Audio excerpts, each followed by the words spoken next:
ರಮ್ಯಾ ಅವರು ಕೂಡ complaint file ಮಾಡಿದ್ರು ದರ್ಶನ್ ಫ್ಯಾನ್ಸ್ ಅನ್ನುವಂಥದ್ದು. ಸೊ ಆ ವಿಚಾರ ನಿಮ್ ಗಮನಕ್ಕಿರುತ್ತೆ. ಏನ್ ರಿಯಾಕ್ಟ್ ಮಾಡ್ತೀರಾ? ತುಂಬಾ ಒಳ್ಳೇದು ಮೇಡಮ್ ಅವ್ರು ಮಾಡಿದ್ದು. ತುಂಬಾ ಒಳ್ಳೆ ಸ್ಟೆಪ್, ತುಂಬಾ ಒಳ್ಳೆ ಮೂವ್. ಆಮೇಲೆ ಅವ್ರನ್ನ ದರ್ಶನ್ ಫ್ಯಾನ್ಸ್ ಅಂತ ಕರಿಬೇಡಿ ದಯವಿಟ್ಟು. ಸರ್ ಫ್ಯಾನ್ಸು ಆ ಥರ ಮಾಡಲ್ಲ. ಇವಾಗ ನಾನು ಅವ್ರ ಫ್ಯಾನೇ, ರೈಟ್. ನಾನು ಒಂದು ಹೆಂಗಸಿಗೆ ಆ ಮಟ್ಟಕ್ಕೆ ಕೆಳಗಿಳಿದು ಬೈಯುವಂತ ವ್ಯಕ್ತಿ ನಾನಲ್ಲ, ಆಯ್ತಾ ಮೇಡಮ್. ಆ ಥರ ಒಂದು ಥಾಟು ನನಗೆ ಬರಲ್ಲ. ಅವ್ರ ಪ್ರೈವೇಟ್ ಪಾರ್ಟ್ಸ್ ಬಗ್ಗೆ ಮಾತಾಡೋದಾಗ್ಲಿ, ಇಲ್ಲ ಅವ್ರ ಬಗ್ಗೆ ಹೀಯಾಳ್ಸ್ ಮಾತಾಡೋದಾಗ್ಲಿ, ನನಗದು ಬೇಡ. ಇವಾಗ ನಾವು ಲವ್ ಮಾಡೋರ್ನ, ನಾವು ಇಷ್ಟಪಡೋರ್ನ ಬಿಟ್ಬಿಡ್ರಿ, ನನಗೆ ಬೇರೆಯವ್ರ ಮೇಲೆ ಆ ಥರ ಥಾಟು ಬರಲ್ಲ, ಆ ಥರ ಮಾತಾಡಬೇಕು ಅಂತ. ಅಪ್ಪಟ ಅಭಿಮಾನಿ ಹಿಂಗೆ ಇರೋದು. ಯಾವ ಕಿತ್ತೋದವು ಅವ್ರ ಹೆಸರು ಹೇಳ್ಕೊಂಡು ಮಾಡಿರ್ಬೋದು, ಗೊತ್ತಿಲ್ಲ. ಇವಾಗ ರಮ್ಯಾಗೆ ಇಷ್ಟ ಇಲ್ದಿರೋರು ಮಾಡಿರ್ಬೋದು, ದರ್ಶನ್ ಸರ್ಗೆ ಇಷ್ಟ ಇಲ್ದಿರೋರು ಮಾಡಿರ್ಬೋದು, ಪ್ರಥಮ್ಗೆ ಇಷ್ಟ ಇಲ್ದಿರೋರು ಮಾಡಿರ್ಬೋದು, ಯಾರಿಗ್ ಗೊತ್ತು, ರೈಟ್. ಸೊ ಅವ್ರು ತುಂಬಾ ಒಳ್ಳೆ ಸ್ಟೆಪ್ ತಗೊಂಡಿದ್ದಾರೆ. ಕರೆಸಿ ಬೂಟಲ್ಲಿ ಹೊಡಿಲಿ ಅಷ್ಟೇ, ಸಿಗಾಕೊಂಡ್ರಲ್ಲ ಹೊಡಿಲಿ ಬಿಡ್ರಿ, ಅವ್ರನ್ನ ಚೆನ್ನಾಗಿ ಹಾಕೊಂಡು ತುಳಿಲಿ. ನೆಕ್ಸ್ಟ್ ಟೈಮ್ ಅಟ್ಲೀಸ್ಟ್ ಇದನ್ನ ಪಾಠ ಕಲ್ತು ಬ್ಯಾಡ್ ಕಮೆಂಟ್ಸ್ ಅಂತೂ ಮಾಡಬೇಡ್ರಪ್ಪ. ಈಗ ರಮ್ಯಾ ಅವರೇನೋ ಸೆಲೆಬ್ರಿಟಿ ಅನ್ನುವಂತ ಬ್ಯಾಡ್ ಕಮೆಂಟ್ಸ್ ಮಾಡಿದಾಗ ಅದರಿಂದ ನಾವೇನೋ ದೊಡ್ಡ ಗಂಡಸು, ನಾವು ಭಾರಿ ಗಂಡಸ್ತನ ತೋರಿಸ್ಬಿಟ್ವಿ, ಈ ತರ ಒಂದು ಕೆಟ್ಟ ಕಮೆಂಟ್ ಹಾಕಿದ ತಕ್ಷಣ ಅವನು ನಾವು ಹೀಯಾಳಿಸ್ಬಿಟ್ವಿ, ನನ್ನ ಗಂಡಸ್ತನ. ನಿಮ್ಮಂತ ಬೇವರ್ಸಿಗಳು ಇನ್ನೊಬ್ರಿಲ್ಲ. ಅದನ್ನ ನೋಡಿದಾಗ ನಮ್ಗೆ ನಗುನೇ ಬರೋದು. ತಾಕತ್ತಿಲ್ಲ ಇವ್ರಿಗೆ, ಮುಂದೆ ಬಂದು ಮಾತಾಡಕ್ ಆಗಲ್ಲ. ಎಲ್ಲೋ ಕೂತ್ಕೊಂತವೆ, ಒಂದು 10 ರೂಪಾಯಿಗೆ ಇಂಟರ್ನೆಟ್ ಹಾಕ್ಸ್ಕೊಂತವೆ, ಬಾಯಿಗೆ ಬಂದಾಗ ಮಾತಾಡ್ತವೆ. ತಾಕತ್ತಿದ್ರೆ ಮುಂದೆ ಬಂದು ಮಾತಾಡ್ಲಿ, ಅದು ಗಂಡಸ್ತನ ಅಂದ್ರೆ. ಇಲ್ಲ ನೀವೆಲ್ಲ ನಾಮರ್ದಗಳು, ಈ ತರ ಕೆಟ್ಟ ಕಮೆಂಟ್ಸ್ ಹಾಕೋರೆಲ್ಲ ನಾಮರ್ದಗಳು. ರಮ್ಯಾ ಅವರು ಮತ್ತೊಂದು ಮಾತು ಹೇಳಿದ್ರು, ಅಂದ್ರೆ ದರ್ಶನ್ ಸರ್ ಏನಾದ್ರೂ ರಿಯಾಕ್ಟ್ ಮಾಡಿದ್ರೆ ಅಂದ್ರೆ ಇದು ಕಡಿಮೆ ಆಗಬಹುದಿತ್ತೇನೋ. ದರ್ಶನ್ ಫ್ಯಾನ್ಸ್ ಅವ್ರಿಗೆ ಏನಾದ್ರೂ ಅವರು ಈ ಒಂದು ಪ್ರತಿಕ್ರಿಯೆ ಕೊಟ್ಟಿದ್ರೆ, ಹೀಗೆಲ್ಲ ಮಾಡ್ಬಿಡಿ, ಶಾಂತ ರೀತಿಯಿಂದ ಇರೋಣ ಅನ್ನೋದು ಒಂದೇ ಜಸ್ಟ್ ಒಂದು ಪೋಸ್ಟ್ ಅವ್ರೆ ಏನೋ ವಾಯ್ಸ್ ನೋಟ್ ಅನ್ನೋ ತರದ್ದು. ಅದ್ ನನಗೂ ಅನ್ನಿಸ್ತು. ಬಟ್ ನಾವ್ ಯಾರು ಮೇಡಮ್ ಹೇಳಕ್ಕೆ, ನಾವ್ ಇನ್ನ ಚಿಕ್ಕ ಪುಟ್ಟ ಕಲಾವಿದ್ರು.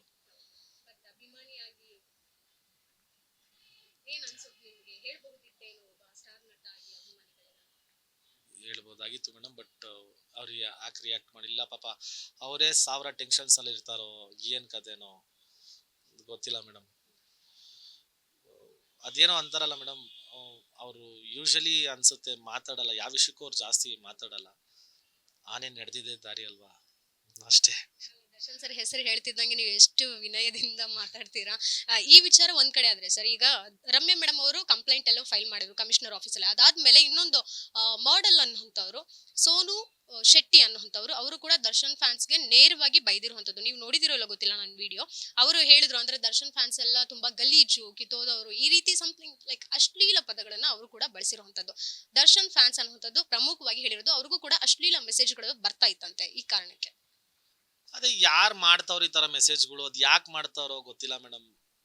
ಏನ್ ಎಲ್ಲ ಕಿತ್ತೋದ್ ಮೆಂಟಾಲಿಟಿ ಇರುವಂತ ಪರ್ಸನಾಲಿಟಿ ಮಾತ್ರ ಈ ತರ ಮಾಡೋದು ಮಾಡ್ತಾರೆ. ಆಮೇಲೆ ನೋಡಿದ್ರೆ ದರ್ಶನ್ ಫ್ಯಾನ್ಸು ಅಂತಾರೆ. ಅದು ಯಾರು ಫ್ಯಾನ್ಸ್ ಆಗಿರೋರು ಈ ತರ ಮಾಡಲ್ಲ. ಆಮೇಲೆ ಇವಾಗ ನೀವ್ ಯಾರೋ ಮಾಡೆಲ್ ಅಂತ ಹೇಳಿದ್ರಲ್ಲ, ಅವ್ರು ಅಷ್ಟೇ ಈ ತರ ಅವ್ರು ಮಾಡ್ತಾವ್ರೆ ಅನ್ನೋ ವಿಷಯಕ್ಕೆ ಅವರು ಆ ಮಟ್ಟಕ್ಕೆ ಇಳಿಯೋದು ಬೇಡ ಅನ್ಸುತ್ತೆ. ಹೋಗಿ ಲೀಗಲಿ ಕಂಪ್ಲೇಂಟ್ ಕೊಡ್ಲಿ, ಕರ್ಕೊಂಬಂದು ಒದಿತಾರೆ, ಒದಿಸ್ಕೊಳ್ಳಿ ಬಿಡಿ. ಯಾಕಂದ್ರೆ ಇದು ಬಿಡ್ತಾ ಹೋದ್ರೆ ಹಿಂಗೆ ಆಗುತ್ತೆ ಮೇಡಮ್. ಈ ಕೆಡ್ದಾಗ ಕಮೆಂಟ್ ಹಾಕೋದು, ನಾವು ಸ್ಟೆಪ್ ತಗೊಂಡೆ ಈಗ ನನ್ನ ಮಕ್ಳು ಏನು ಅಂತ ಸುಮ್ಮನೆ ಇರೋದು ನಾವು ಮಾಡಬಾರ್ದು. ಏನ್ ಸ್ಟೆಪ್ ತಗೊಬೇಕು ತಗೊಂಡು ಇವ್ರಿಗೆ ಪಾಠ ಕಲಿಸ್ಬೇಕು. ಅದನ್ನ ನಾನು ಇವತ್ತು ಮಾಡ್ತಾ ಇದ್ದೀನಿ.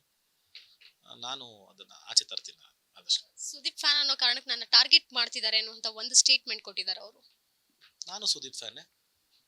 ಸುದೀಪ್ ಸರ್ ನಮ್ ದೇವ್ರ ಇದ್ದಂಗೆ, ನಾನು ಮಾಡ್ತವ್ರು ಟಾರ್ಗೆಟ್. ಹಾಗಂದ್ರೆ ಅವ್ರ ಹೆಸರು ಹೇಳಕ್ಕಾಗತ್ತಾ? ಅದೆಲ್ಲ ಏನಿಲ್ಲ. ಅದು ಸ್ವಲ್ಪ ಜನ ಮೆಂಟಾಲಿಟಿ ಚೆನ್ನಾಗಿ ಸರಿ ಇಲ್ದಿರೋರು ಆ ತರ ಮಾಡ್ತಿರ್ಬೋದು. ಅದಕ್ಕೆ ನಾವು ದರ್ಶನ್ ಸರ್ ಇಲ್ಲ ಸುದೀಪ್ ಸರ್ ಅಂತ ಬ್ಲೇಮ್ ಮಾಡಕ್ಕಾಗಲ್ಲ. ಇಬ್ರು ನಮ್ ಸ್ಟಾರ್ ನಟ್ರೆ, ನಮ್ಮ ಕರ್ನಾಟಕದ 2 ಕಣ್ಗಳಿದ್ದಂಗೆ ಅವರಿಬ್ರು. ಸೊ ಅವ್ರ ಹೆಸರು ಎಲ್ಲ ತೆಗಿಯೋದು ಬೇಡ ಅನ್ಸುತ್ತೆ. ಸುದೀಪ್ ಸರ್ ಆಮೇಲೆ ತಿರ್ಗಾ ಇದನ್ನ ಆಮೇಲೆ Sudeep sir fans Darshan sir fans ತಿರ್ಗಾ ಸ್ಟಾರ್ಟ್ ಮಾಡ್ಕೊಂತಾರೆ. ಇವಾಗ ಹೆಂಗೋ ತಣ್ಣಗ ಆಗ್ತಾ ಇದೆ, ಅದನ್ನ ಆಗಾಕ್ ಬಿಟ್ರೆ ಎಲ್ಲಾರ್ಗು ಒಳ್ಳೇದು. ಈಗ ಕಡಿವಾಣ ಹೇಗೆ ಅನ್ನುವಂಥದ್ದು, ಯಾಕಂದ್ರೆ ಸಾಮಾಜಿಕ ಜಾಲತಾಣ ಅಂದ್ರೆ ಯಾರಾದ್ರೂ ಏನಾದ್ರೂ ಪೋಸ್ಟ್ ಮಾಡಬಹುದು ಅನ್ನುವಂಥದ್ದು. ಅದರಲ್ಲಿ ದರ್ಶನ್ ಅವರ ಹೆಸರಿಗೆ ಕಳಂಕ ಬರುವಂತದ್ದು ತುಂಬಾ ನಡೀತಾ ಇದೆ, ಒಂದಷ್ಟು ತಿಂಗಳಿಂದ ನಡೀತಾ ಇರುವಂತದ್ದು. ಅದೇ ದರ್ಶನ್ ಸರ್ ಒಂದ್ಸತಿ ಮಾತಾಡ್ಬೇಕು ಅನ್ಸುತ್ತೆ ಇದ್ರ ಬಗ್ಗೆ. ಈ ತರ ಮಾಡ್ಬೇಡ್ರಿ, ಈ ತರ ಮಾಡ್ತಿರೋದು ಯಾರು ನನ್ನ ಫ್ಯಾನ್ಸ್ ಅಲ್ಲ ಅಂತ ಒಂದು ಸ್ಟೇಟ್ಮೆಂಟ್ ದರ್ಶನ್ ಸರ್ ಕೊಡ್ಬೇಕು ಅನ್ಸುತ್ತೆ.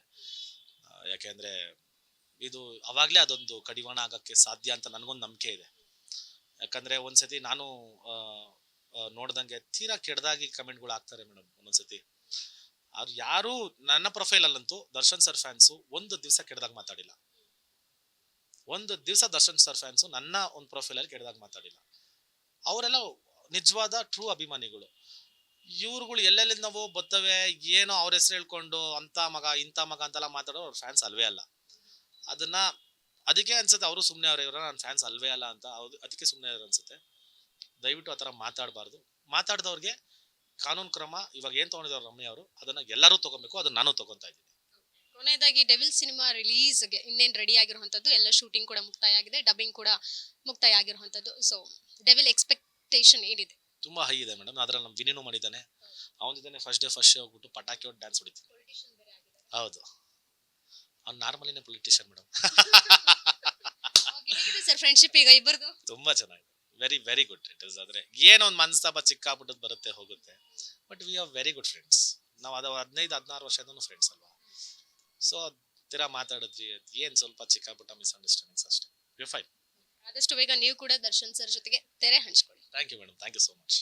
ಇದೆಷ್ಟು ರಜತ್ ಅವರ ಮಾತಾಗಿತ್ತು. ಕ್ಯಾಮ್ರಾ ಪರ್ಸನ್ ರೂಪೇಶ್ ಜೊತೆಗೆ Keerthi Patil, Guarantee News, Bengaluru. Guarantee News, ಸುದ್ದಿ ಖಚಿತ, ನ್ಯಾಯ ನಿಶ್ಚಿತ.